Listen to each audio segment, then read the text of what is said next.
Inbetweeners USA is the remake of the British Inbetweeners, which is a show you guys know I absolutely adore. I said that are my top 10 TV shows of all time. So when I bought the Inbetweeners USA, even though I knew it was going to be terrible, yeah, it's bad. It's extremely bad. Well, first off, let's say it's a remake, so that gives you a clue on how bad this is actually going to be. And second of all, it's American, so they'll butcher all the British jokes and turn them into shouting all the time. And yeah, it's not funny in the slightest at all. Not one laugh came out of this. I think it was like 12 episode series, and it got cancelled after series 1. I can't see why. No, I can, because it was really extremely bad. Okay, first off, I'll start off by saying that they've changed everything. Okay, first off, Jay. He is the fat one. He can't take mick out of anyone because he is the stereotype. He's the fat one now, and he's not funny in the slightest. He's not smutty or anything which made the British Jay so memorable and so funny. Look, I know that American TV shows have to kind of not put a lot of swearing in and not make it as rude, but come on. If you go do a show like The Inbetweeners, which is well known for that, why would you do an American remake where you have to censor everything and not put as much swearing in and sex jokes and everything? It's just terrible. And plus Jay isn't even funny anyway. His lies aren't even as ridiculous as in the British one. He's just not funny in the slightest. I mean, by nearly every episode in the British one, he lies about how much sex he's been having. But in this, it's just as if he's just saying it. And yeah, he has a mental age which seems about a 2-year-old. He's just so dumb as well. His delivery is so off. And yeah, the script is bad as well. And then there's Neil. It's like a dumb person trying to impersonate a dumb person. They've just butchered his character.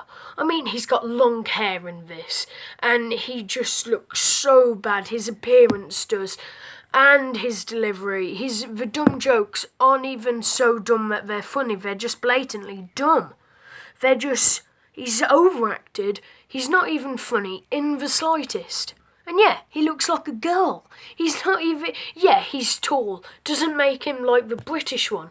It's just that it's not funny. Yeah, they use some of the same jokes, but it's not funny. The delivery's completely off.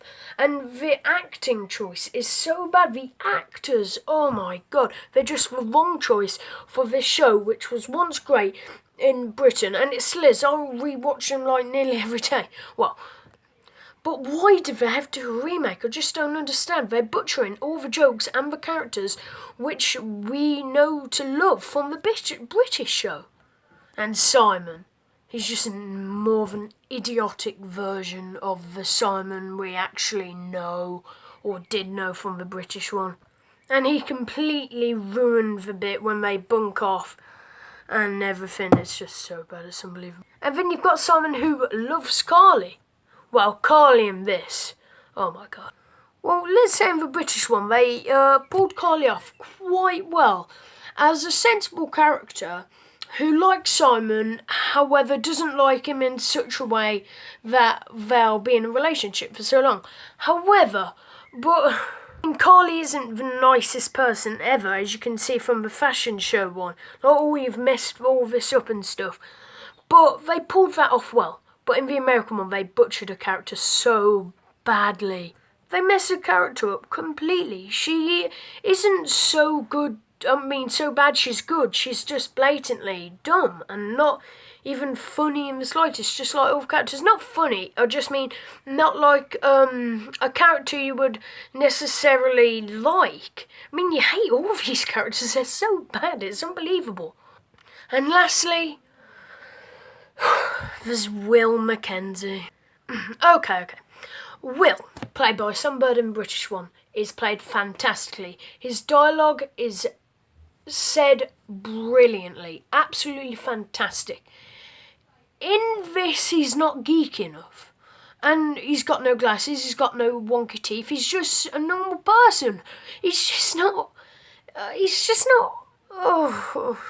His delivery's off, in other words. By off, I mean completely off, by the way. Okay, for instance, in the British Inbetweeners, they did this roller coaster one, where, as you probably know, he went on the roller coaster, queued up for an extra hour, half an hour, or 45 minutes, I don't know, for front seats. But then, he said, the man there who works there says one more at the front. And he says, he keeps on having a go at them, Will. And then he sits down to know that they are actually disabled. And, I mean, you're not laughing at the disabled, you're laughing at Will for what he's done. And when he sits down and realises that the disabled people are right next to him, says, I'm the worst person in the world. And you're laughing at that. And it's funny because of the situation he's got himself into. But in the American one, they go to a different theme park. Of course they do, because it's in America, I understand. But they don't show his face on the ride like they did, thinking, oh God, I'm going round all in circles on the roller coaster. In this, it just cuts to him saying that, and then just goes through, and then you just see it after. It's ridiculous. They miss out the whole complete funniness of that whole scene in the roller coaster. And it's ridiculous, to be fair. I could go on for hours and hours and hours and hours and hours and hours and hours and hours and hours about how bad this show is and what jokes they butchered and what jokes completely missed and Mr. Gilbert, yeah, oh God, and all the characters, to be fair. But this is long enough. It's only like 7 minutes. Well, it is over 7 minutes long now. But I'm going to give this a 0 out of 10 because it's beyond bad and I can't actually stand this show. But yeah, watch the British one. It's absolutely fantastic. Anyway, guys, thank you so much for watching. Nearly at 20 subscribers, at 19 at the moment. Anyway, thank you for watching. Remember, you've been Filmtron. Till next time, bye-bye.